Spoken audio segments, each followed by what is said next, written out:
बात करेंगे यहाँ पे तिलका मांझी। तिलका मांझी का जो जन्म होता है वो सुल्तानगंज बिहार में। स्टार्ट करेंगे यहाँ से। इनका वास्तविक नाम था जबरा पहाड़िया। आखिर ये तिलका मांझी नाम किसने दिया? तो अंग्रेज ने दिया। किसने दिया है? अंग्रेज ने क्या है? तिलका का अर्थ होता है गुस्सा और लाल आंखों वाला। मांझी का मतलब होता है गांव का प्रधान। यहाँ पे सब कुछ बढ़िया चला था, किसी तरह कोई दिक्कत नहीं थी। लेकिन यहाँ पे घटना ऐसा है कि 1717 ईस्वी में बंगाल में अकाल आता है। जैसी बंगाल में जब अकाल आता है तो अंग्रेज क्या करता है, किसानों से टैक्स दुगना लेना शुरू कर देता है। जैसे टैक्स दुगना लेना शुरू कर दिया है, जो नहीं दिया जबरदस्ती से लिया, तब यहाँ पे क्या करता है, सारा टैक्स को भागलपुर में जमा।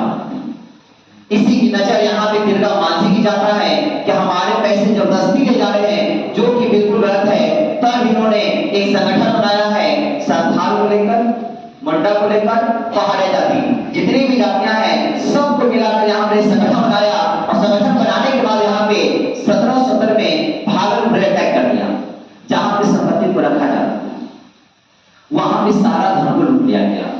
जैसे शासन लूटा जाता है तब यहाँ पे गुस्सा आ जाता है। सिंह साहब आते हैं, पहले ये जो व्यक्ति है दूसरे जज गवर्नर है। अब यहाँ पे कहा जाता है 800 सेना को भेज देता है। लगभग 800 सेना से बहुत सारा सेना इसे संभाला जाता है। लेकिन यहाँ पे अकेले कहा जाता है कि तिलका मांझी ने बहुत तलवार से काटा था और तीर के माध्यम से। तब यहाँ पे कुछ सेना यहाँ पे बच के निकल जाते हैं। तब यहाँ पे गुस्सा होकर यहाँ पे बंगाल का कलेक्टर करते हैं, जिनका नाम है क्लेवेलैंड। ये बंगाल का कलेक्टर बन जाते हैं। कलेक्टर बन के जैसे आते हैं तब इन्होंने सबसे पहले भाषा सीखने का काम किया कि आखिर यहाँ की भाषा क्या है। भाषा जाने के दोनों भारतीयों की बातें पर जाने क्या बोलना चाहता है। ये भाषा सीखते हैं संथाली। लेकिन जब भाषा सीखते हैं तो ये लोग देते हैं कि जितने भी आदिवासी हैं सबको सिपाही का पद देंगे और खासकर तिलका मांझी को भी सिपाही में हम भर्ती करेंगे। तब यहाँ के बाद यहाँ पे तिलका मांझी है ये नहीं मानते हैं और लास्ट में 1784 में यहाँ पे क्लेवेलैंड पे यहाँ पे हमला हो चुका है। ये एक तीर से मारते हैं। वो तीर कैसा होता है? जलेगा। कुछ ही दिन के बाद यहाँ पे इनका मृत्यु हो जाता है। तब यहाँ पे गुस्से में अंग्रेज है, तब यहाँ से एक मुखबिरी कर देता है कि हाँ फला कबीला में ये तिलका मांझी छिपे हुए हैं। यहाँ अंग्रेज के द्वारा वहां पे इनको गिरफ्तार किया जाता है।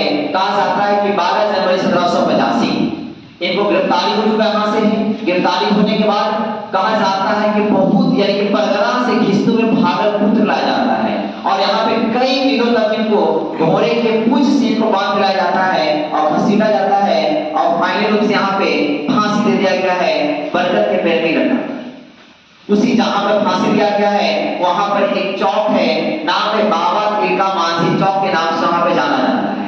इन्हीं के नाम से भागलपुर विश्वविद्यालय के नाम से भी जाना जाता है। ये इनकी कहानी थी। लेकिन कहानी यहीं पे समाप्त नहीं होती है। अभी तो सिर्फ पहाड़िया जाति समाप्त हुआ है, संथाल अभी बचा हुआ है, संथाल विद्रोह। अब संथाल यहाँ पे विद्रोह कर देते हैं। जैसे अंग्रेज ऊपर चलता है कि संथाल विद्रोह करेंगे, तब यहाँ पे एक बात आता है 1832 में संथाल जाति के लिए अलग जमीन की व्यवस्था कर दी है कि आप लोग बहुल क्षेत्र में यहीं पर रहें, कोई दिक्कत नहीं है। उसी बहुल क्षेत्र में यहाँ पे संथाल जो होते हैं वो सब रहने लगते हैं। लेकिन दिक्कत यहाँ पे ये होता है कि यहाँ से जितने भी बहुल क्षेत्र में है ज्यादा अत्याचार करना अंग्रेज शुरू कर देता है।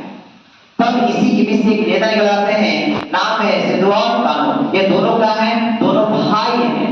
दोनों क्या है? ये दोनों भाई हैं और यहाँ की सिद्धि का नाम है चुलू। इनका दो और बेटा है चांद और भैरव। ये जो लड़ाइयां थी ये हथियार से नहीं हो रहा था, लेकिन लास्ट में हथियार आ जाता है। एक व्यक्ति है नाम है दरोगा, पद क्या है दरोगा? नाम है महेश का। ये जो देखे हैं ये बहुत ही अत्याचारी दरोगा थे। बहुत ही अत्याचारी दरोगा होने के कारण यहाँ पे इसकी हत्या कर दी गई है। अब यहाँ पे फिर एक्शन मोड में कौन है? अंग्रेज। ये दोनों को गिरफ्तार करेगा। दोनों को गिरफ्तार करने के बाद यहाँ पे कहा जाता है कि यहाँ से देखेंगे 1855 यानी कि अगस्त में। कब लेंगे? अगस्त में। अगस्त में जो फांसी है ये सिद्धू का है। और बात करेंगे 1855 में और इनका जो फांसी जनवरी में, बात 1855 का है, कानून का है। दोनों का दो जगह है। इनका जो फांसी मिलता है नाम सिद्धू इनको बोलेंगे पचकटिया में और इनका बोलेंगे भोगवाड़ी में इनका फांसी पड़ता है। यहाँ पे ये भी लड़ाई यहाँ पे समाप्त है। संथाल भी संत हो गया। अब निकल के आते हैं यहाँ पे मुंडा। मुंडा की बात करेंगे तो बिरसा मुंडा की कहानी शुरू होती है। बिरसा